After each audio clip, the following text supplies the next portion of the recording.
बहुत समय पहले की बात है। एक महान साधु अपनी आखिरी सांसें ले रहे थे। मरने से पहले उन्होंने अपने युवा शिष्य को, जिसे वे अपना उत्तराधिकारी बना चुके थे, एक अनोखी बात कही। याद रखो, अपनी जिंदगी में कभी भी बिल्ली को जगह मत देना। ये सुनकर वहां मौजूद सभी लोग और खुद वो शिष्य भी हैरान हो गए।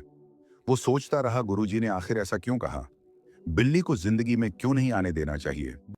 गुरुजी का अंतिम संस्कार बड़े आदर और विधि विधान से हुआ, लेकिन शिष्य के मन में गुरुजी के ये आखिरी शब्द बार बार घूमते रहे। वो समझ नहीं पा रहा था कि आखिर इसका गहरा अर्थ क्या है। मठ में एक बुजुर्ग साधु भी रहते थे, जिन्होंने गुरुजी को बहुत करीब से देखा था। वो बहुत समझदार थे, लेकिन उम्र ज्यादा होने की वजह से उन्हें उत्तराधिकारी नहीं बनाया गया था। उन्होंने देखा कि युवा साधु कई दिनों से गुमसुम है। उन्होंने उससे पूछा, क्या बात है बेटा, तुम इतने परेशान क्यों हो? युवा साधु ने कहा, गुरुजी ने मरने से पहले मुझसे कहा कि अपनी जिंदगी में कभी बिल्ली को मत आने देना, लेकिन मुझे समझ नहीं आ रहा कि इसका मतलब क्या था। बुजुर्ग साधु मुस्कुराए और बोले, शायद तुम नहीं जानते, इसके पीछे एक लंबी कहानी है। सुनो। बहुत समय पहले जब गुरुजी जवान थे, उन्होंने अपना घर परिवार सब कुछ छोड़ दिया था। जंगल में जाकर एक गांव के पास रहने लगे। गांव वाले उनके ज्ञान से बहुत प्रभावित थे।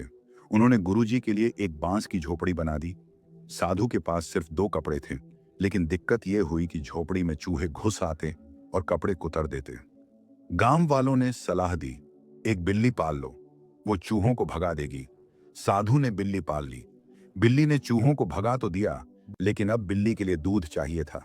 गांव वालों ने कहा, एक गाय पाल लो, उससे तुम्हें दूध मिल जाएगा। साधु ने गाय रख ली, लेकिन अब गाय के लिए चारा लाना पड़ता था। यह काम साधु के लिए मुश्किल हो गया। गांव वालों ने फिर सलाह दी, गांव में एक विधवा महिला है, वो तुम्हारी मदद कर देगी। विधवा और साधु साथ रहने लगे। महिला झोपड़ी, गाय, बिल्ली सबका ख्याल रखती और साधु भी खेत में उसकी मदद करने लगे। धीरे धीरे दोनों एक दूसरे के करीब आ गए। उनका रिश्ता गहरा हो गया और महिला गर्भवती हो गई। कुछ समय बाद उनका एक बच्चा भी हुआ।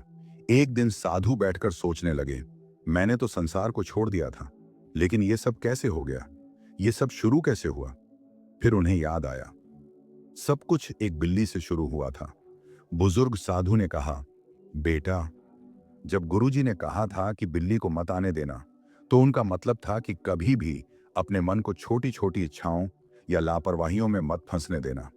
जब हम सोचते हैं कि ये बस एक बार है, इससे क्या होगा, वहीं से फिसलन शुरू होती है। धीरे धीरे वही आदत बन जाती है और हमें वापस उसी दुनियावी जाल में खींच लेती है जिससे हम बाहर आना चाहते थे। जैसे बहुत से लोग सोचते हैं कि एक बार जंक फूड या पोर्न देखना कोई बड़ी बात नहीं, लेकिन वो एक बार की छूट धीरे धीरे आदत बन जाती है और हमारी जिंदगी पर गहरा असर डालती है। मन बहुत शक्तिशाली होता है। अगर इसको सही दिशा दो तो ये तुम्हें ऊंचाइयों पर ले जाएगा, लेकिन अगर इसको काबू में ना रखा तो ये तुम्हें कहीं का नहीं छोड़ेगा।